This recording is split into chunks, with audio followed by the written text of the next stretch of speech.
I own most of the top smart glasses out there. So after 3 months of having the Rokid AI Glasses Style, do I actually reach for these glasses over literally all the other smart glasses that I have? And if so, why? Are the cameras on these actually good enough to post? Is the AI worth using, or is it all just marketing? Can you even wear them all day? Like, are they comfortable enough? Does the battery last long enough? And here's a big one. These glasses are $350, and that's only $30 cheaper than the Ray-Ban Meta Gen 2, which is quite popular. So is it worth getting the Rokid AI Glasses Style over the Ray-Ban Meta Gen 2s? These are things I'll get into and talking about the practical experiences I've had with these glasses over the past 3 months. What actually makes me reach for the Rokid AI Glasses Style the most? It's this, which is the camera. It records in 2.5K, and here's the big one. It records horizontally. Not just horizontally, you can actually change the setting to have these glasses record in all sorts of different shapes and formats by default. And that flexibility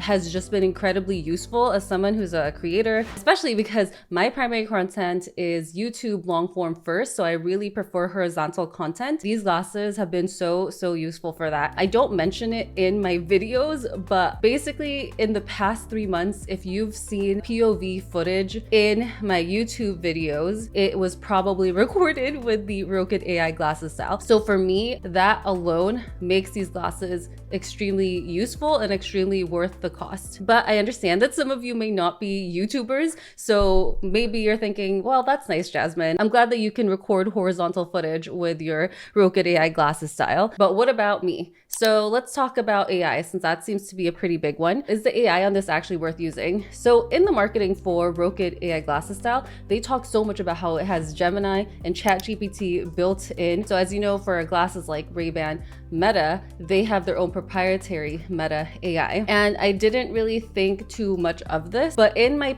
experience of using these glasses over the past 3 months, the AI makes a really big difference. The answers that you get from the Rokid glasses are way more thorough, way more accurate, and it's just much more pleasant to like talk to the AI on these glasses versus on the Ray-Ban Meta glasses. So I would definitely say the AI on these are much more beneficial. Here's some comparisons of questions I've asked both, just so you can get an idea of the difference. Hey Meta, I'm making coffee with these coffee beans. Can you tell me if my espresso machine is set to the right settings? Your machine settings or know the model and bean type to help. Snap a quick photo or tell me the grind size, pressure, and temperature you're using.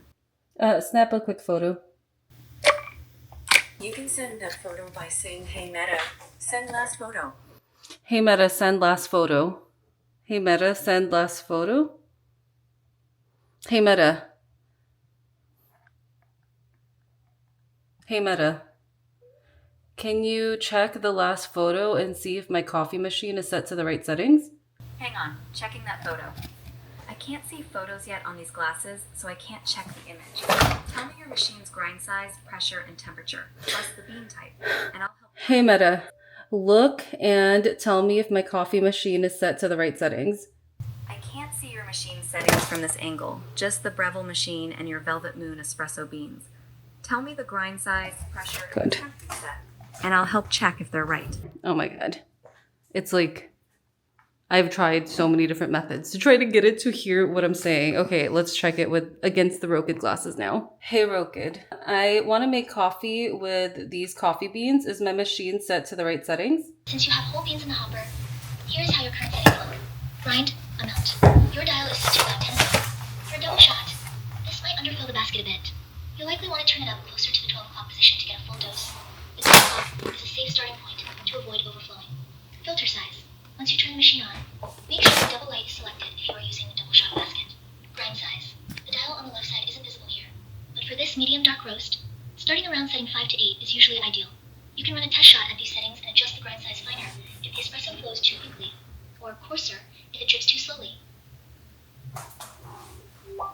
For me, I do use AI for deep work. So primarily I still use my AI on my phone and my computer. But if I want to go for a walk and do some deep thinking, these glasses work great for that. But the AI on these glasses isn't just for asking questions. It is also what powers the 89 languages that these glasses can translate. And I've also used these glasses while talking to my husband, who speaks Latvian fluently, a very niche language.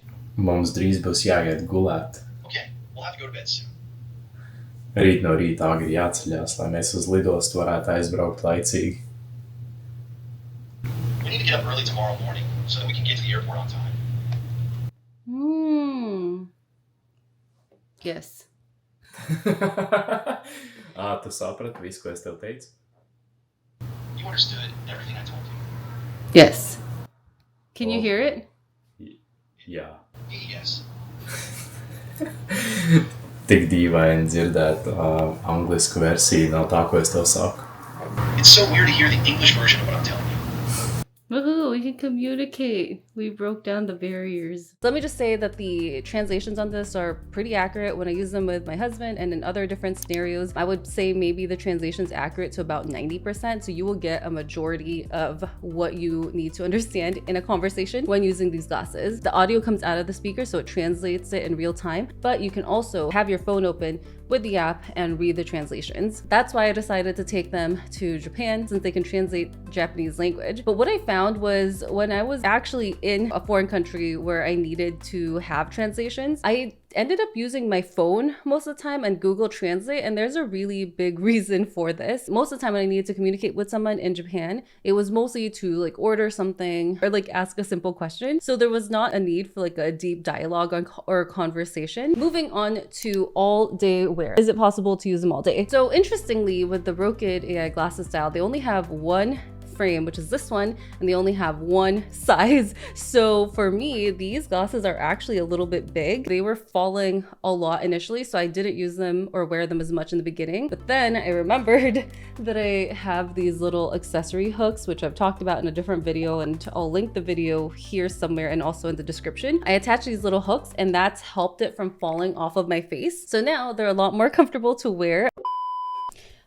My camera stopped recording and I didn't realize it, so here we are. When it comes to battery life, the batteries on these last a full day and I've had no issues with them. So I do think that they can last you on a single charge the entire day. So to answer the question in the beginning, after 3 months, do I still pick these glasses up? Yes, absolutely. I think we knew that answer from the beginning when I said that these are the main glasses I use for any POV footage for my YouTube channel. But on top of that, they're just really light and great for conversational AI while I'm walking around and just trying to get things out of my brain. For that reason, I do bring these glasses with me when I travel, especially because they're so light and compact. So what do you think? For $30 less, are you picking up the Rokid AI Glasses Style? And if you are interested in these, I do have a discount code in the description below. And that's all for me. I will see you in the future.